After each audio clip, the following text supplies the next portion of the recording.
Hermanos, buenos días. Los saludo otra vez a mitad de semana, los días miércoles, como acostumbramos a tener un momento de meditación. Y estamos siguiendo esta miniserie, llamémosle, de meditaciones basadas en las bienaventuranzas, allá en el Sermón del Monte, en el capítulo 5 de Mateo. Les invito a que oremos y pidamos al Señor brevemente su dirección para la meditación de hoy. Gracias, Señor, porque podemos tener este momento de estar juntos a través de este medio y poder recurrir a tu palabra para obtener allí, Señor, también nuestro alimento espiritual, nuestro sustento. Así como nos entregas diariamente, Señor, el sustento para nuestro cuerpo, también, Señor, podemos tenerlo para nuestra alma. Y oramos para que tu Santo Espíritu nos ayude también aquí, Señor, a poder comprender tu palabra, pero por sobre todas las cosas, Señor, a vivirla o a ponerla por obra. En Cristo Jesús oramos. Amén. Dice así el verso número 7 del Evangelio de Mateo, capítulo 5. Bienaventurados los misericordiosos, porque ellos alcanzarán misericordia. Aquí tenemos la quinta regla o la quinta característica de aquellos que están viviendo en el estado bienaventurado o en el estado de las bienaventuranzas, como lo veíamos y aprendíamos al inicio de esta serie. Porque si bien la bienaventuranza o ser bienaventurado tiene que ver, sin lugar a duda, con un sentimiento, con expresiones también, más que eso es un estado, y es un estado el cual gozan aquellos que han experimentado el nuevo nacimiento, aquellos que han experimentado la redención y el perdón de pecados en Cristo Jesús. Ahora hay que entender al principio de esta meditación que no pueden expresar misericordia desde el punto de vista bíblico, o esta verdadera misericordia, aquellos que no han experimentado la misericordia primero del Señor. Y la mayor misericordia del Señor no es el poder tener el sustento, el poder tener la salud, el poder estar de alguna manera, digamos, viviendo hoy día, sino que la principal misericordia del Señor apunta justamente a aquella que implica la redención, implica el perdón de pecados. Por lo tanto, aquellos que son bienaventurados o están en esta ya quinta regla o quinta característica del estado de bienaventuranza, son aquellos que han experimentado esta misericordia de Dios de perdón de pecado. Juan Calvino definía esta característica o esta palabra misericordia desde el punto de vista bíblico como aquel dolor o aquel sentimiento de dolor que nosotros podemos experimentar con mucha tristeza y con mucho pesar por otra persona.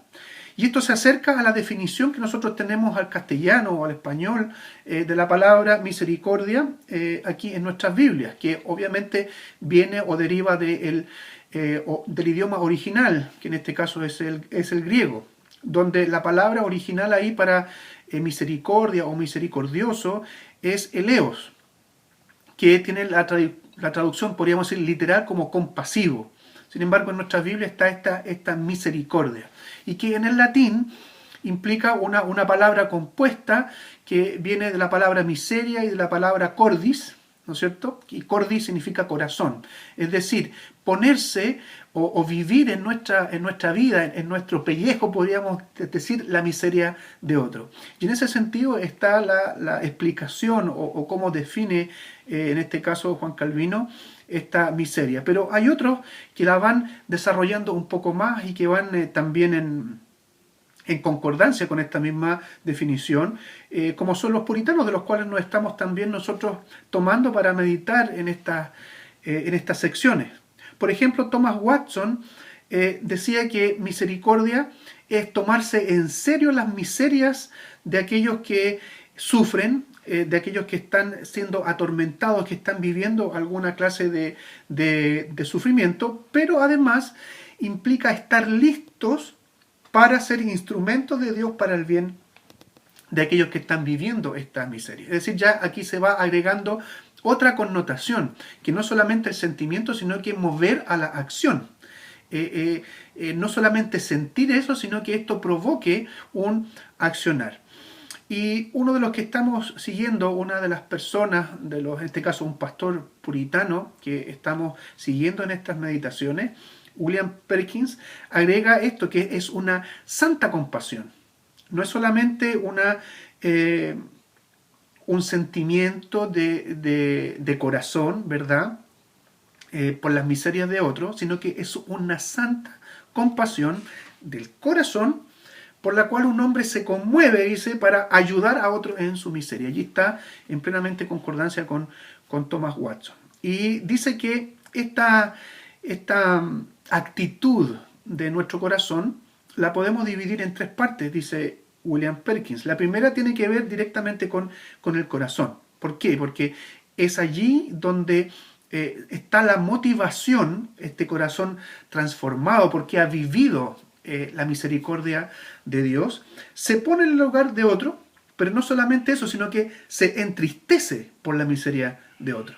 Y esa tristeza por la miseria de otro lo aparta o hace que esa santa compasión no sea solamente una mera lástima o una lástima absurda, sino que tiene que ver con una misericordia que va a movilizar y va a movilizar para ayudar a otro en la miseria. Y eso va a ser en distintas áreas. Y primero, la primera área que Perkins dice tiene que ver con el área material, con el área física. Pero también hay un área espiritual en el hombre, porque nos vamos a dar cuenta y sabemos que el hombre no es solamente cuerpo, sino que también es espíritu. Es alma y espíritu, perdón, es cuerpo y espíritu, o cuerpo y alma. Pero, ¿qué pasa con las necesidades físicas?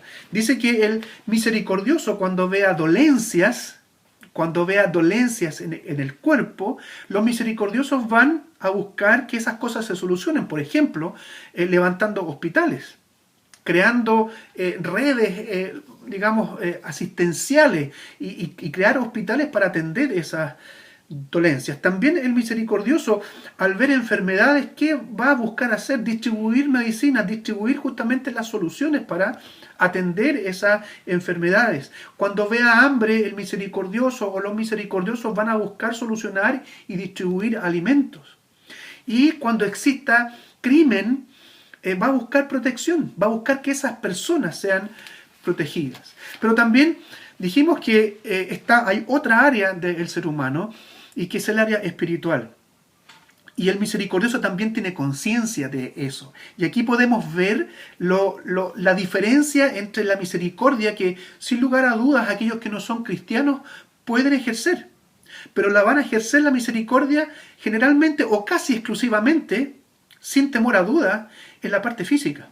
Pero se van a olvidar de aquello que es tanto o más importante que la parte física, que es la parte espiritual, porque no conocen la parte espiritual, porque no han vivido lo que significa, por ejemplo, ser esclavos del pecado, lo que significa ser miserable espiritualmente, lo que significa estar lejos de Dios, lejos de una relación correcta con Dios. Por lo tanto, la misericordia desde el punto de vista bíblico y especialmente desde este sermón del monte apuntando a los misericordiosos, tiene que ver con buscar también una quietud y buscar también aliviar aquellos problemas de índole espiritual o del alma. Y el que es misericordioso va a entender que no hay remedio y que no hay solución para los sufrimientos espirituales si no son a través y por el Evangelio de Jesucristo. Los misericordiosos también saben y conocen que la única solución para el hombre que está atribulado espiritualmente es el Evangelio, son las buenas noticias de Cristo.